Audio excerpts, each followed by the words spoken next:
नमस्कार, मी श्वेता अंकले. तरुण भारतच्या न्यूज बुलेटिनमध्ये आपल्या सर्वांचे स्वागत. आता पाहूया ठळक घडामोडी. कर्नाटक राज्य सरकारने सादर केलेल्या अर्थसंकल्पाविरोधात बेळगाव जिल्हा भाजपतर्फे तीव्र निदर्शने करण्यात आली. भाजप नेत्यांनी फलक हाती घेत राज्य सरकारच्या अर्थसंकल्पाचा जोरदार निषेध व्यक्त केला.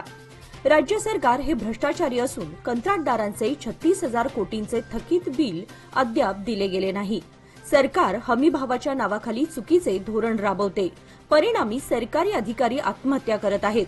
याला जबाबदार राज्य सरकार असून सर्वसमावेशक बजेट सादर न करता केवळ अल्पसंख्याक समाजाच्या फायद्यासाठी अर्थसंकल्प सादर केला आहे. या अर्थसंकल्पाने हिंदू समाज किंवा बेळगावच्या नागरिकांना काहीही दिलेलं नाही असा आरोप माजी आमदार संजय पाटील यांनी व्यक्त केला. राज्य सरकारवर दलित, शेतकरी आणि मागास समाजावर अन्याय करून हिंदू विरोधी काम हे सरकार करत आहे, अशी घणाघाती टीका धनंजय जाधव यांनी व्यक्त केली. शहरातील कित्तूर राणी चन्नम्मा सर्कल येथे आंदोलन करण्यात आले. यामध्ये बैलगाडी, ट्रॅक्टरसह शेतकरी व भाजप कार्यकर्ते सहभागी झाले होते. शहरातील चव्हाट गल्ली येथील नागरिकांनी रस्ता खराब झाल्यानं आज गुरुवारी अनोखं आंदोलन हाती घेतलं होतं. गेल्या अनेक वर्षांपासून चव्हाट गल्लीचा रस्ता दुरुस्ती व्हावा अशी मागणी नागरिकांनी केली होती. मात्र महापालिका प्रशासन आणि लोकप्रतिनिधींनी याकडे दुर्लक्ष केलं होतं. त्यामुळे संतप्त नागरिकांनी होळीच्या पूर्वसंध्येला बोंबा मारून आणि केक कापून एक अनोखं आंदोलन हाती घेऊन आपला निषेध व्यक्त केला. विशेष करून त्या केकवर हॅपी रोड डे असा उल्लेख करण्यात आला होता. या आंदोलनामध्ये स्थानिक नागरिक आणि महिला वर्ग मोठ्या संख्येने आंदोलनात सहभागी झाले होते. हे आंदोलन प्रशासनाच्या ध्यानात येईल आणि या समस्येवर लवकरच उपाय निघेल अशी आशा नागरिकांनी व्यक्त केली. मनपाच्या जन्म व मृत्यू दाखल्याने विभागातून परस्पर फाईल उचलणाऱ्या त्या नगरसेवकांनी बुधवारी महापालिकेच्या प्रशासकीय इमारतीत पुन्हा आगळी करण्याचा प्रयत्न केला. इमारतींना पीआयडी क्रमांक देण्यावरून महसूल अधिकारी जगदीश अनिशेट्टर यांच्या अंगावर धावून जाण्याचा प्रयत्न करण्यासह शिवीगाळ केली. त्यामुळे आज गुरुवारी सकाळी कामावर बहिष्कार टाकून महापालिका कार्यालय प्रवेशद्वारात धरणे आंदोलन केले. महसूल अधिकारी जगदीश अनिशेट्टर म्हणाले की अशा गोष्टी वारंवार घडत राहिल्या तर आम्ही काम कसं करायचं असा सवाल त्यांनी केला. यापूर्वी देखील काही नगरसेवकांकडून महापालिकेचे अधिकारी आणि कर्मचाऱ्यांच्या बाबतीत असे प्रकार घडले असल्यामुळे कालच्या घटनेच्या निषेधार्थ समस्त मनपा अधिकारी आणि कर्मचाऱ्यांनी आज सकाळी आपल्या कामावर बहिष्कार टाकला. या घटनेचा निषेध म्हणून महानगरपालिका कर्मचाऱ्यांनी त्या नगरसेवकाच्या कृत्याचा विरोध केला आणि त्यावर त्वरित कारवाई करण्याची मागणी केली. गेल्या 4-5 दिवसांपासून गणाचारी गल्लीतील बकरी मंडईचा वाद अखेर आज संपुष्टात आला असून या ठिकाणी सर्वानुमते समुदाय भवन उभारण्यास हिंदू खाटीक समाजाने होकार दर्शवलाय. काल बुधवारी गणाचारी गल्लीतील रहिवासी आणि खाटीक समाजाच्या बैठकीत हा महत्वपूर्ण निर्णय घेण्यात आलाय. या ठरावाची प्रत आज गुरुवार दिनांक 13 रोजी महापालिका आयुक्त शुभा बी यांच्याकडे सोपवण्यात आला.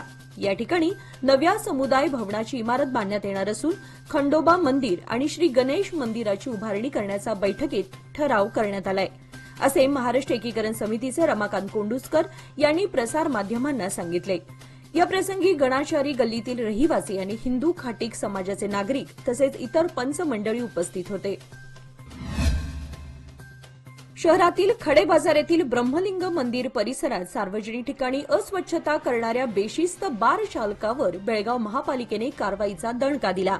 महापालिकेच्या कर्मचाऱ्यांनी सार्वजनिक ठिकाणी टाकलेला कचरा पुन्हा त्या बार चालकाच्या दुकानासमोर टाकून कडक चेतावणी दिली. इथून पुढे पुन्हा असा बेशिस्तपणा झाला तर कडक कारवाई करू असं सांगण्यात आलंय. यावेळी बार चालकावर 10,000 रुपये दंड वसूल केला गेला. होळी आणि रमजान सणाच्या पार्श्वभूमीवर मार्केट विभागाच्या सहाय्यक पोलीस आयुक्तांच्या नेतृत्वाखालील पोलीस अधिकाऱ्यांनी बुधवारी रात्री फूट पेट्रोलिंग सुरू केले. या पथकाने मार्केट पोलीस ठाण्याच्या क्षेत्रात गस्त घालून नागरिकांना सण शांततेत आणि सौहार्दपूर्ण वातावरणात साजरे करण्याचे आवाहन केले. मार्केट पोलिसांनी खडे बाजार, दरबार गल्ली, खंजर गल्ली, जालगार गल्ली, खडक गल्ली, घी गल्ली, शास्त्री चौक, नाना पाटील चौक इत्यादी भागात पायी गस्त घालून जनतेला शांतता राखून सण साजरा करण्याचे निर्देश दिले. पोलिसांचे फूट पेट्रोलिंग नागरिकांचे लक्ष वेधून घेत होते. तसेच या गस्तीनंतर सणांच्या पार्श्वभूमीवर कायदा आणि सुव्यवस्था कायम ठेवण्यास पोलीस कटिबद्ध आहेत. शहरातील महांतेश नगर येथे रुग्णालयातून घरी परतणाऱ्या एका महिलेची सोनसाखळी चोरीला गेली.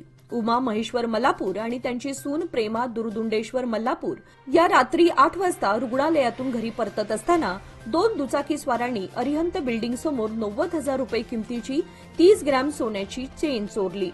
महिलेने पोलीस ठाण्यात फिर्याद दाखल केली असून पोलीस आणि आरोपींचा शोध सुरू केला आहे. पोलीस पुढील तपास करत आहेत. गर्भाशयाचे लवकर निदान आणि उपचार केल्याने पुढील परिस्थितीची प्रगती टाळता येते आणि लक्षणे कमी होतात. त्यासाठी डॉक्टरांचा वेळेत सल्ला घेणं महत्वाचं असल्याचे मत डॉक्टर सुरेखा पोटे यांनी व्यक्त केले. आंतरराष्ट्रीय महिला दिनानिमित्त संजीवनी फाउंडेशनच्या वतीने आयोजित महिला आरोग्य जागृती मास कार्यक्रमामध्ये त्या बोलत होत्या. यावेळी व्यासपीठावर संस्थापिका डॉक्टर सविता देगिनाळ, संचालिका रेखा बामणे, सल्लागार सदस्या डॉक्टर नवीना शेट्टीगार, प्रीती चौगुले, विद्या सरनोबत आदी उपस्थित होते. Financial support at every step. On the occasion of Women's Day, presenting Lokmanya Mahila Udan Nivesh Yojana, get an attractive 10.25% interest on a 555-day deposit, additional 0.50% interest for senior citizens. For more details, visit our nearest branch or call 1800-212-4050. Lokmanya, where money grows and relationships strengthens.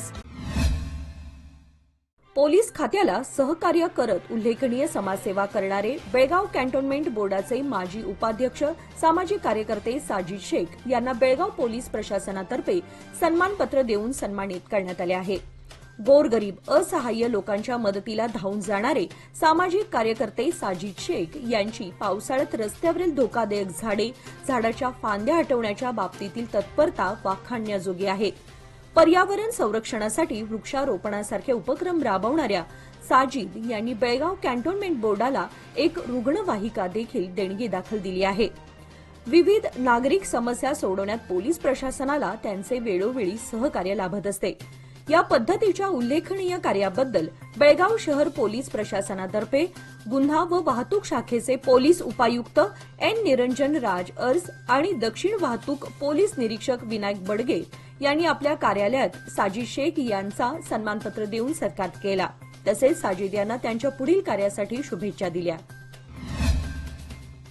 Ward क्रमांक 32च्या हनुमान नगरातील नागरिकांनी आपल्या समस्या महापालिकेचे आयुक्त शुभा बी यांच्यापुढे मांडल्या.